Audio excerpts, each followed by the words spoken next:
Topic है वो है एक्सपोनेंट्स। तो बेसिकली एक्सपोनेंट्स को डिफाइन करने के लिए हमें पहले बेस को समझना पड़ेगा, फिर जो है एक्सपोनेंट की तरफ हम समझ चलते हैं। यहाँ पर बेस को आप किस तरह डिफाइन करेंगे। बेस हमारे पास एक ऐसी जो है वैल्यू होती है, या आप ऐसे कह सकते हैं किसी भी नंबर का जो है बेस क्या होता है, ऐसी वैल्यू होती है जिसको आप किसके अकॉर्डिंग, एक्सपोनेंट के अकॉर्डिंग आप मल्टीप्लाई करते हो इटसेल्फ। यहाँ पर इसकी डेफिनेशन को रीड कर लेते हैं। It is a number which is to be multiplied by itself according to exponent. Base यानी ऐसा नंबर होता है जिसको आप अकॉर्डिंग टू एक्सपोनेंट यहाँ पर मल्टीप्लाई करते हैं। अब ये हमारे पास एक नंबर है 2 की पावर ये 5। अब यहाँ पर जो ये 2 है इसको हम क्या कहते हैं, बेस कहते हैं। ठीक है, सेम है हमारे पास ये 3 की पावर 4 एक नंबर है, तो यहाँ पर हमारा बेस क्या होगा, ये 3 हमारा क्या है, बेस होता है। तो ये अकॉर्डिंग टू एक्सपोनेंट आपका क्या होता है, इट सेल्फ मल्टीप्लाई होता है। अब एक्सपोनेंट को डिस्कस कर लेते हैं। एक्सपोनेंट क्या होता है, एक्सपोनेंट हमारे पास सिंपल जो है, एक्सपोनेंट को आप किस तरह डिफाइन करेंगे। It is a number which represent the number of time a base.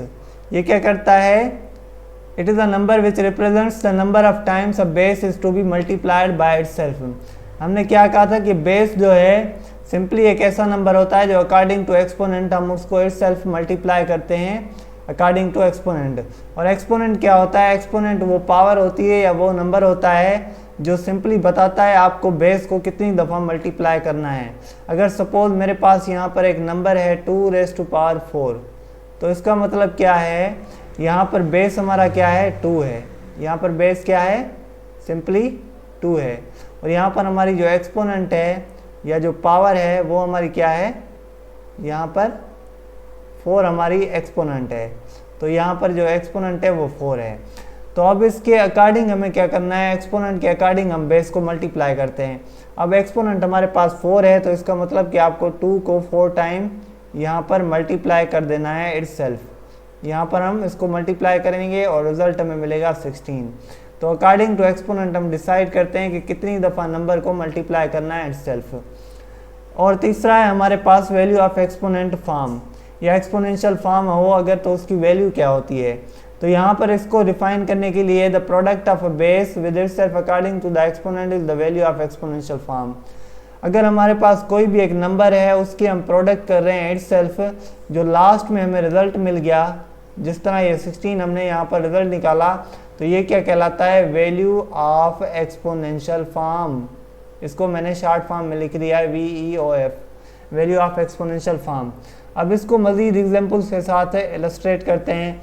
यहाँ पर हमारे पास है 2 की पावर 5। अब 2 की पावर 5 में हमारा बेस क्या है, यहाँ पर 2 की पावर 5 में बेस है हमारा, अगर बेस की बात करें तो यहाँ पर बेस हमारा क्या है, 2 है। बेस क्या है, 2 है। और यहाँ पर पावर की बात करें या एक्सपोनेंट की बात करें तो वो क्या है, हमारी 5 है। तो अब इसको सॉल्व करते हैं। सॉल्व किस तरह करेंगे, यहाँ पर अगर 2 की पावर 5 है तो इसका मतलब क्या है, आपको 2 को अकॉर्डिंग टू पावर मल्टीप्लाई करना होता है इटसेल्फ। 2 की पावर 5 है, इसका मतलब है यहाँ पर इटसेल्फ इसको आपने 5 टाइम मल्टीप्लाई कर देना है इस नंबर को इटसेल्फ। तो यहाँ पर 2 × 2 4, 4 × 2 8, 8 × 2 16, 16 × 2 32। ये लास्ट में हमें क्या मिला, ये हमें मिल गया वैल्यू ऑफ एक्सपोनेंशियल फॉर्म, जिसको हम VOEF यहाँ पर वैल्यू ऑफ एक्सपोनेंशियल फॉर्म को शॉर्ट फॉर्म में लिखते हैं। तो यहाँ पर हमारे पास अगर सपोज एक नंबर और है तो उसको आपको क्या करना है, उस नंबर को आपने यहाँ पर इसमें आपने बताना है कि बेस क्या है 3 की पावर 4 में। तो बेस हमारा एब्सोल्युटली क्या होगा, 3 हो गया। और यहाँ पर जो पावर होगी वो हमारी क्या होगी, या एक्सपोनेंट हमारी क्या होगी, 4 होगी। तो हमें तीसरी चीज़ इसमें क्या है, वैल्यू ऑफ एक्सपोनेंशियल फॉर्म को देखना है। तो वैल्यू ऑफ एक्सपोनेंशियल फॉर्म हम कैसे निकालेंगे, इटसेल्फ नंबर को मल्टीप्लाई करेंगे अकॉर्डिंग टू इट्स पावर। तो इसकी पावर क्या है, 4 है, तो इसका मतलब है आपको इसको 4 टाइम मल्टीप्लाई करना पड़ेगा। 3 × 3 9, 9 × 3 27, 27 × 3 यहाँ पर हमारे पास आता है 81। तो ये हमें मिल गया वैल्यू ऑफ एक्सपोनेंशियल फॉर्म, जिसे आप कहते हैं VOEF, value of exponential form. उम्मीद है आपको यहाँ तक क्लियर समझ आया होगा विद कॉन्सेप्ट के साथ। अब यहाँ पर हमने क्या सीखा, यहाँ पर हमने सिंपली 3 चीज़ों को सीखा। पहले बेस को, बेस हमारे पास क्या होता है, एक ऐसा नंबर होता है जिसको हम अकॉर्डिंग टू एक्सपोनेंट मल्टीप्लाई करते हैं, और एक्सपोनेंट एक ऐसा नंबर होता है जिसको हम बेस को मल्टीप्लाई करते हैं उसकी मदद से। ये दोनों जो डेफिनेशन है ये लिंक्ड हैं। अगर आपको बेस को समझना है तो एक्सपोनेंट को भी समझना पड़ेगा। तो यहाँ पर वैल्यू ऑफ एक्सपोनेंट फॉर्म क्या है, वैल्यू ऑफ एक्सपोनेंट फॉर्म भी इनसे रिलेटेड है। अगर बेस हमारे पास एक नंबर है तो उसको आप किस तरह अकॉर्डिंग टू जो है मल्टीप्लाई करते हैं, अकॉर्डिंग टू एक्सपोनेंट, और एक्सपोनेंट के अकॉर्डिंग आपने मल्टीप्लाई किया और लास्ट में जो रिजल्ट आया ना वो हमारा क्या कहलाता है, यहाँ पर वैल्यू ऑफ एक्सपोनेंशियल फॉर्म, जिसको हम VOEF भी शॉर्ट फॉर्म में कह सकते हैं। और उसके बाद हमारे पास यहाँ पर एग्जाम्पल्स हैं, इनके क्वेश्चंस हैं। अब यहाँ पर कहा गया है कि इसको एक्सपेंड करें। एक्सपेंड का मतलब होता है आपने इनको सॉल्व करना है यहाँ पर सिंपली। अब 5 का स्क्वायर मल्टीप्लाई 7 का स्क्वायर, 5 का स्क्वायर इसका मतलब क्या है, अगर एक्सपोनेंशियल फॉर्म हो तो इसका मतलब है 5 × 5 मल्टीप्लाई 7 × 7, तो ये हमारा होगा 25 × 49। तो आपने इनको मल्टीप्लाई करना है यहाँ पर। अब मल्टीप्लाई करेंगे तो रिजल्ट क्या आएगा, सिंपली यहाँ पर करके देखते हैं, 25 मल्टीप्लाइड बाय 49, तो इसको मल्टीप्लाई करें, 9 5 दा 45, 4 यहाँ पर, 9 2 दा 18 और ये 22, और यहाँ पर एक क्रॉस आ जाएगा क्योंकि एक दो मल्टीप्लाई कर चुके। 4 × 5 20, 0 यहाँ पर, 2 इसके ऊपर, 4 × 2 8 और 1 यहाँ पर हमारा 10 हो गया। 5 2 2 1, यहाँ पर मतलब रिजल्ट क्या है हमारा 12 25, यहाँ पर हमारा सिंपली इसका आंसर आ गया। उसके बाद हमारे पास क्वेश्चन है, आपको कहा गया है कि सिंप्लीफाई करें किस चीज़ को, यहाँ पर आपने आइडेंटिफाई करना है बेस को, एक्सपोनेंट को, और सॉल्व भी करना है। यानी कि हमने 3 चीज़ें फाइंड करनी है। कौन सी, पहली तो हमने क्या करना है, इसमें हमने आइडेंटिफाई करना है बेस को, यानी बेस क्या है इस एग्जाम्पल में, एक्सपोनेंट क्या है, और फिर उसको सॉल्व भी करना है। तो हम जानते हैं बेस हमारा क्या होता है, ये नंबर होता है। तो यहाँ पर 2/3 हमारा क्या है, बेस है, ठीक है। और एक्सपोनेंट की बात करें तो एक्सपोनेंट हमारी यहाँ पर 6 है, यानी 2 की पावर 3 हमारे पास की जो एक्सपोनेंट है वो 6 है। तो यहाँ पर अब 2 की पावर 3 होल 2/3 की पावर होल 6 है, तो इसका मतलब 2 के ऊपर भी 6 पावर आएगी, 3 के ऊपर भी 6 पावर आएगी। आप इसको मज़ीद जो है सॉल्व करें, 2 × 2 × 2 × 2 × 2 × 2, 6 टाइम 2 को मल्टीप्लाई करेंगे और 6 टाइम आपने क्या करना है, 3 को यहाँ पर मल्टीप्लाई कर देना है, सिंपली यहाँ पर मल्टीप्लाई कर देंगे हम। तो अब इनके रिजल्ट्स क्या आएंगे, अगर 3 की 2 की पावर 6 हो तो रिजल्ट आएगा हमारे पास 2 × 2 4, 4 × 2 8, 8 × 2 16, 16 × 2 32, 32 × 2 64। अगर यहाँ पर है 3, 3 × 3 9, 9 × 3 27, 27 × 3 81, 81 × 3 यहाँ पर कर लेते हैं, 81 × 3 3, 243, अगेन यहाँ पर 3 है, 9 12 यहाँ पर, और 6 7 7 29 जो है हमारा डिवीजन में आएगा। तो रिज़ल्ट हमें क्या मिला, 64/27। तो इसको अब मज़ीद यहाँ पर अब तीसरा क्वेश्चन है हमारे पास, इसको कहा जा रहा है कि इसको प्रूफ करें। शो दैट का मतलब होता है आपने प्रूफ करना है कि लेफ्ट हैंड साइड जो है राइट हैंड साइड के इक्वल है या नहीं। तो 1/2 की पावर 7 है, आपने प्रूफ करना है ये इक्वल टू है 1/27। तो यहाँ पर हम क्या करते हैं, टेकिंग लेफ्ट हैंड साइड, यहाँ पर लेफ्ट हैंड साइड को ले लेते हैं। तो हम हमारे पास है लेफ्ट हैंड साइड 1/2 की पावर 7, तो इसको हम क्या करेंगे, 1 के ऊपर भी 7 पावर, 2 के ऊपर भी 7, 1 के ऊपर 7 है तो इसका मतलब 1 × 1 × 1 × 1 × 1 × 1 × 1, आपने क्या करना है 7 टाइम्स को मल्टीप्लाई कर देना है। अगेन 2 को भी एज इट इज़ आपने क्या करना है 7 टाइम यहाँ पर मल्टीप्लाई कर देना है। हो गए हमारे 7। 1 को आप जितनी टाइम मल्टीप्लाई करोगे रिजल्ट आपका 1 ही आएगा। अगर 2 को 7 टाइम मल्टीप्लाई करोगे, 2 को हमने यहाँ पर सॉल्व किया था 64 आया था, ठीक है, यहाँ पर हमने ये सॉल्व किया था 64 था, 64 को आप 2 से मल्टीप्लाई करोगे तो 128 आ गया। तो यहाँ पर हमें रिजल्ट में क्या मिला, राइट हैंड साइड मिल गई, या आपसे देख सकते हैं 1/128 की ये सेम इक्वल है। ये हमने किसकी मदद से किया, एक्सपोनेंट एंड बेस की मदद से। और उसके बाद हमारे पास लास्ट क्वेश्चन है जिसको कहा गया है आपने एक्सप्रेस करना है एक्सपोनेंशियल फॉर्म में। तो यहाँ पर आपने ज़ीरो गिन लेने हैं, ज़ीरो कितने हमारे पास यहाँ पर 5 हैं, तो आपने सिंपली -1 को एज इट इज़ रख देना है और यहाँ पर 10 की पावर 5 दे देनी है। ये 5 इस वजह से क्योंकि 10 के साथ जो है हमारी पावर 5 है। इसको आप इस तरह से भी लिख सकते हैं -1 × 10⁻⁻5, बिकॉज ये पॉजिटिव का है, इसको आप डिवाइड में है और यहाँ मल्टीप्लाई में ले आएंगे तो ये नेगेटिव हो जाएगा। तो ये सिंपली हमने एक्सपोनेंशियल फॉर्म में इसको डिनोट कर दिया। उम्मीद है यहाँ तक आपको जो वीडियो है कॉन्सेप्ट के साथ समझ आई होगी। अब हमारा नेक्स्ट टॉपिक है लॉज ऑफ एक्सपोनेंट्स। तो लॉज ऑफ एक्सपोनेंट्स को हम 1 बाय 1 डिस्कस करते हैं। जो लॉज ऑफ एक्सपोनेंट है हमारे 3 कैटेगरीज में डिवाइड होते हैं। पहला हमारा है प्रोडक्ट लॉ, सेकंड वन है क्वोशंट लॉ और थर्ड वन है पावर लॉ। तो ये सारे के सारे किसके लॉज हैं, लॉज ऑफ एक्सपोनेंट। ये सारे के सारे हमारे लॉ ऑफ एक्सपोनेंट है। अब फर्स्ट प्रोडक्ट लॉ को डिस्कस करते हैं। तो प्रोडक्ट लॉ के हमारे 2 पोर्शन हैं। यहाँ पर पहला पोर्शन क्या है, when basis are same but exponent are different. अगर आपकी बेसिस सेम हो और एक्सपोनेंट डिफरेंट हो तो यहाँ पर फार्मूला क्या बनेगा, ए आपका बेस है, ये भी बेस है। यहाँ पर देख सकते हैं बेस हमारे सेम है, पावर m n डिफरेंट है। तो यहाँ पर आपने क्या करना है, बेस को एज इट इज लिख देना है और जो आपकी पावर है उसको आपने ऐड कर देना है। प्रोडक्ट का मतलब है यहाँ पर मल्टीप्लिकेशन। तो यहाँ पर अकॉर्डिंग टू मल्टीप्लिकेशन ये आपका लॉ बन रहा है। तो यहाँ पर बीच में मल्टीप्लाई होगा, बेस सेम होंगे, पावर डिफरेंट होंगी, तो आपने ये फार्मूला यूज़ करना है। अब दूसरी कंडीशन प्रोडक्ट लॉ की क्या है, आपने देखना है अगर बेस आपके डिफरेंट हैं और पावर सेम है, यहाँ पर पावर n सेम है, तो आपने क्या करना है, a × b, मतलब यहाँ पर बेस को मल्टीप्लाई कर देना है और पावर को यहाँ पर होल ले लेना है। सिंपल, ये अपोजिट है। यहाँ पर आपने क्या करना है, पावर को होल लेना है और जो है बेस को आपने मल्टीप्लाई कर देना है। ये हमारी स्टेटमेंट्स थी और फार्मूला थे। अब इनको एग्जाम्पल के थ्रू प्रोडक्ट लॉ को सॉल्व करते हैं और जो है इसके समझते हैं। अब यहाँ पर हमारे पास क्वेश्चन है, फर्स्ट क्वेश्चन हमारे पास क्या है, 2/3 मल्टीप्लाई 2/3 की पावर 3 मल्टीप्लाई 2/3 की पावर 4। यहाँ पर 2/3 हमारा देख सकते हैं आप बेस सेम है, बेस सेम हो और पावर आप देख सकते हैं दोनों की डिफरेंट है और मल्टीप्लाई की फॉर्म में है। तो यहाँ पर हमने डिस्कस किया था कि अगर बेस सेम हो और पावर डिफरेंट हो तो ये लॉ अप्लाई होगा।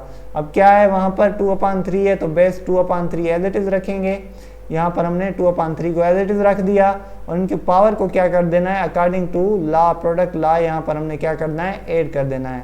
तो 2/3 की पावर क्या आएगी रिजल्ट में, 7। ये आंसर हमारा सिंपली यहाँ पर निकल के आ जाएगा। अब यहाँ पर सेकंड क्वेश्चन है 2/7, ये बेस है 2/7, अगेन सेम है बेस और पावर देख सकते हैं दोनों में डिफरेंट है। तो सेम रूल को अप्लाई करके, सेम कंडीशन को अप्लाई करके आपने क्या करना है, यहाँ पर इनकी पावर को सिंपली ऐड कर देना है। तो 4 + 5 ये हमारे 9 होंगे और 2/7 एज इट इज रख देने, पावर होल आपने 9 कर देनी है। तो ये प्रोडक्ट लॉ के फर्स्ट कंडीशन के अकॉर्डिंग थे, या फर्स्ट केस आप कह सकते हैं जो प्रोडक्ट लॉ का था। इसमें क्या था, बेस सेम होंगे और पावर हमारी क्या होगी, या एक्सपोनेंट हमारी डिफरेंट होगी, EXP हमारी क्या होगी, डिफरेंट होगी। तो उसके अकॉर्डिंग ये क्वेश्चंस हमने यहाँ पर सॉल्व किए। अब सेकंड कंडीशन क्या है, सेकंड में हमारा जो केस है वो उसके क्वेश्चन यहाँ पर हैं। अब सेकंड केस में क्या था, अगर आपके बेस जो है डिफरेंट हो, पर ये भी हमारे जो है सिंपली इसके फर्स्ट प्रोडक्ट लॉ की कंडीशन का है ये क्वेश्चन भी। अब यहाँ पर आप देख सकते हैं बेस सेम है, अगेन तो बेस सेम है, इसको आपने क्या करना है, यहाँ पर बेस को एज इट इज लिख देना है और 3 + 4 यहाँ पर पावर को ऐड कर देना है। तो 3 की पावर यहाँ पर 7 रिजल्ट आंसर आ जाएगा। ये भी फर्स्ट केस है फिलहाल, ठीक है, ये फर्स्ट केस के क्वेश्चन है। अब यहाँ पर 3/4 ये हमारे बेस सेम है अगेन, तो इनको आपने क्या करना है, 3/4 को सेम एज इट इज लिख देना है मल्टीप्लाई में और 5 + 6 इनकी पावर को ऐड कर देना है, अगेन मल्टीप्लाई की सन, और 2/5 और 2/5 यहाँ पर बेस सेम है और यहाँ पर अगेन पावर डिफरेंट है और इनको ऐड कर देना है। तो इनको ऐड करेंगे 3/4 रिजल्ट में यहाँ पर 11, क्योंकि 5 + 6 11 और यहाँ पर 2/5 रिजल्ट में यहाँ पर 9, पावर हमारी क्या आएगी, 9 आएगी। तो रिजल्ट हमारा सिंपली यहाँ पर क्या मिल गया, 3/4 की पावर होल 11 मल्टीप्लाई 2/5 की पावर 9, यहाँ पर रिजल्ट मिल गया। अब ये डिफरेंट सेकंड केस है यहाँ पर। अब सेकंड केस में क्या था, जो हमारी बेस होगी वो डिफरेंट होगी, पावर सेम होगी। आप यहाँ पर देख सकते हैं बेस डिफरेंट है और पावर सेम है। अगर बेस डिफरेंट है तो पावर सेम है, तो यहाँ पर आपका क्या रूल यूज़ होगा, बेस को आपने मल्टीप्लाई कर देना है आपस में और होल पावर को ले लेना है। तो यहाँ पर हम क्या करेंगे, इसको यूज़ करेंगे। अब 3 इंटू 2 आपने क्या करना है, मल्टीप्लाई करना है। 3 इंटू 2 हमारा क्या होगा, 6 होगा, और 4 को आपने एज अ होल ले लेना है। यहाँ पर सिंपली हमारा ये आंसर आ गया। इसको मज़ीद भी आप सॉल्व कर सकते हैं। 6 इंटू 6 36, अगेन फिर 6 के साथ मल्टीप्लाई कर देंगे, फिर अगेन 6 के साथ मल्टीप्लाई कर देंगे। यहाँ पर भी आपका क्या है, बेस डिफरेंट है और पावर सेम है। 1/3 और 1/5 और 2/3 यहाँ पर बेस डिफरेंट है और पावर 3 दोनों की सेम है। तो आपने क्या करना है, यहाँ पर एक को लिख लेना है पहले, और फिर अब यहाँ पर मल्टीप्लाई देनी है बीच में, और यहाँ पर 1/5 दूसरे को लिख लेना है, और यहाँ पर पावर को एज इट इज़ होल रख देना है। तो यहाँ पर टेबल अगर आपका जा रहा है तो इनको आपस में मल्टीप्लाई करें, क्रॉस में अगर नहीं जा रहा तो इसको इस तरह आमने सामने 2 इंटू 1 2, 3 इंटू 5 15 मल्टीप्लाई कर दें, और होल पावर यहाँ पर इसको एज इट इज़ लिख दें। अब ये क्वेश्चन भी आपका सॉल्व हो गया सेकंड केस की मदद से।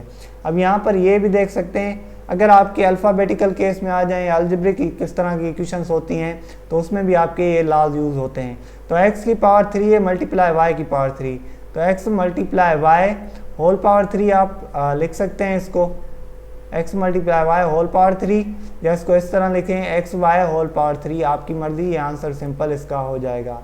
अगेन इसकी 2 की पावर 2 है और 3 की पावर 2 है, तो यहाँ पर 2 मल्टीप्लाई 3 होल पावर 2 सिंपली, और यहाँ पर 6 की पावर हमारी क्या होगी, 2 हो जाएगी, जिसको हम क्या लिख सकते हैं 36। यहाँ पर हमारा आंसर मिल गया। उम्मीद है आपको ये प्रोडक्ट लॉ के सारे क्वेश्चन समझ आए होंगे। अब नेक्स्ट लॉ की तरफ चलते हैं, जो कि लॉ ऑफ क्वोशंट।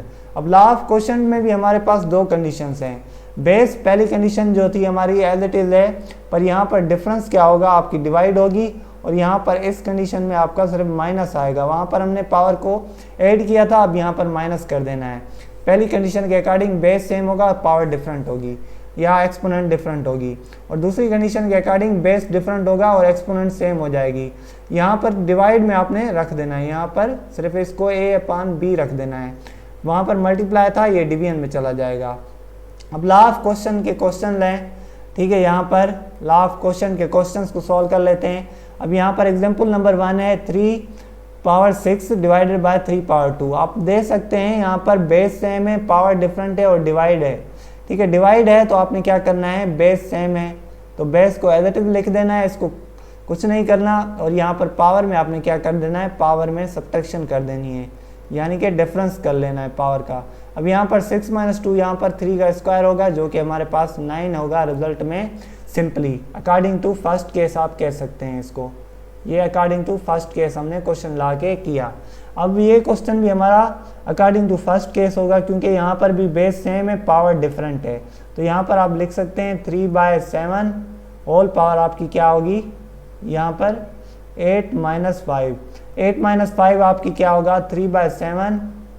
यहाँ पर रिजल्ट क्या होगा, 8 में से 5 गए 3 बच गए, तो यहाँ पर सिंपली 3/7 का होल पावर क्यूब रिजल्ट आपको मिल जाएगा। अब ये एग्जाम्पल नंबर 1 है अगेन, या इसको आप 3 कंसिडर कर लें। ये 2 था, ये जो है 3 है, और ये हमारा 4 है। तो अब इसको आपने क्या करना है, इसको सॉल्व करना है। 5 का स्क्वायर डिवाइडेड बाय 3 का स्क्वायर। यहाँ पर देखें आपके बेस डिफरेंट है और पावर सेम है। बेस डिफरेंट हो और पावर सेम हो और डिवीजन में हो तो आपका ये लॉ यूज होता है। कौन सा वाला, ये वाला। a/b जो है आपका डिवीजन में चला जाएगा, आप यानी फ्रैक्शन फॉर्म में लिखेंगे और होल पावर n दे देंगे। अब यहाँ पर आपने क्या करना है, बेसिस को इस तरह डिवाइड में लिख देना है 5/3 और पावर को आपने होल कर देना है। अब पावर को होल करेंगे, 5 का स्क्वायर ये अलग बनेगा, 3 का स्क्वायर अलग बनेगा, ये 25/9 आपका यहाँ पर सिंपली रिजल्ट मिल जाएगा। अब सेम है यहाँ पर भी है 7³ इंटू डिवाइडेड बाय 2, तो 7/2 होगा और पावर हमारी 3 चली जाएगी। 7 की पावर क्यूब मतलब यहाँ पर 49 मल्टीप्लाई आपने 3 कर लेना है, 7 × 7 49, और मल्टीप्लाई अगेन आपने 7 कर लेना है, 7 × 9 यहाँ पर क्या होगा 63, 3 यहाँ पर 6 ऊपर चले जाएंगे, 7 × 4 28, 24 और 28 और 6 हमारे होते हैं 34, 344 यहाँ पर हमारा टॉप में चला जाएगा यानी कि न्यूमरेटर में, और 2 की पावर क्यूब की बात करें तो ये सिंपली हमारा 8 रिजल्ट यहाँ पर आएगा। तो ये हमारे लॉ ऑफ क्वेश्चन के क्वेश्चन थे। अब चलते हैं पावर लॉ को समझते हैं, फिर उसके क्वेश्चंस को सॉल्व करते हैं। पावर लॉ में हमारा क्या है, इफ अ रेशनल नंबर, ठीक है, ए हमारे पास जो है एक रेशनल नंबर है यहाँ पर, ठीक है, उस और एम एन हमारे पास क्या है, नेचुरल नंबर्स हैं, देन पावर लॉ इज, अगर हमारे पास ए जो है नेचुरल नंबर है, रेशनल नंबर है, और एम एन हमारे पास नेचुरल नंबर है, तो पावर लॉ हमारा कुछ इस तरह से होगा। पावर लॉ में क्या होता है, एक नंबर मिला होता है, उसके ऊपर पावर होती है और पावर के अगेन ऊपर पावर, तो यहाँ पर m के पावर ऊपर n है, तो आपने क्या करना है, इस कंडीशन में इसके साथ इसको मल्टीप्लाई कर देना है, सिंपली क्या करना है, multiply, as it is base रहेगा और m इंटू एन को मल्टीप्लाई कर देना है। अब पावर लॉ के क्वेश्चंस को सॉल्व करते हैं। यहाँ पर हमारे पास पहला क्वेश्चन है 2 की पावर 3 होल स्क्वायर, तो यहाँ पर 3 की जो है अगेन ऊपर पावर है, तो मैंने आपको बताया यहाँ पर आपने क्या करना है, 3 इंटू 2 कर देना है अकॉर्डिंग टू पावर लॉ। यहाँ पर 2 की पावर 6 होगी, और 2 की पावर 6 हमारे पास हमें पता है क्या आता है, 64 रिजल्ट आता है, तो सिंपल यहाँ पर हमारे पास 64 रिजल्ट आ गया। और इसके बाद हमारे पास है 3 का स्क्वायर, 3 का स्क्वायर है तो 3 इंटू 2 यहाँ पर अगेन 6 होगा, 3 की पावर यहाँ पर हमारे पास 6 रिजल्ट आ जाएगा। सिंपली यहाँ पर भी पावर लॉ यूज़ किया हमने, सिंपली यहाँ पर भी क्या किया, पावर लॉ को यूज़ किया। अब यहाँ पर ये क्वेश्चन है हमारे पास 11/12 होल पावर 2 होल पावर 4। अब इसको सॉल्व किस तरह करेंगे, आपने क्या करना है, एक तो ब्रैकेट हटा देनी है बड़ी पहले वाली, 11/12 को इस तरह सेम लिख देना है, और 2 इंटू 4 8 कर देना है, यहाँ पर मल्टीप्लाई कर देना है, और 11/12 एज इट इज लिखेंगे, और यहाँ पर इसकी पावर को मल्टीप्लाई करेंगे तो 8 रिजल्ट आएगा। क्योंकि मैंने बताया था पावर लॉ के अकॉर्डिंग क्या होता है, आपने मल्टीप्लाई करना होता है पावर्स को, ठीक है। तो यहाँ पर हमारे पास 2 की पावर 5 होल पावर जो है स्क्वायर है, उसके पावर के ऊपर जो पावर है वो हमारे पास स्क्वायर है, तो यहाँ पर क्या होगा, 5 इंटू 2 10 होगा, तो 2 की पावर जो 10 है हमारे पास यहाँ पर सिंपली रिजल्ट आएगा अकॉर्डिंग टू पावर लॉ। उम्मीद है ये सारी वीडियो आपको कॉन्सेप्ट के साथ समझ आई होगी। मज़ीद ऐसी इंटरेस्टिंग वीडियोस को देखने के लिए हमारे चैनल को सब्सक्राइब करें, शेयर करें, लाइक करें। थैंक्स।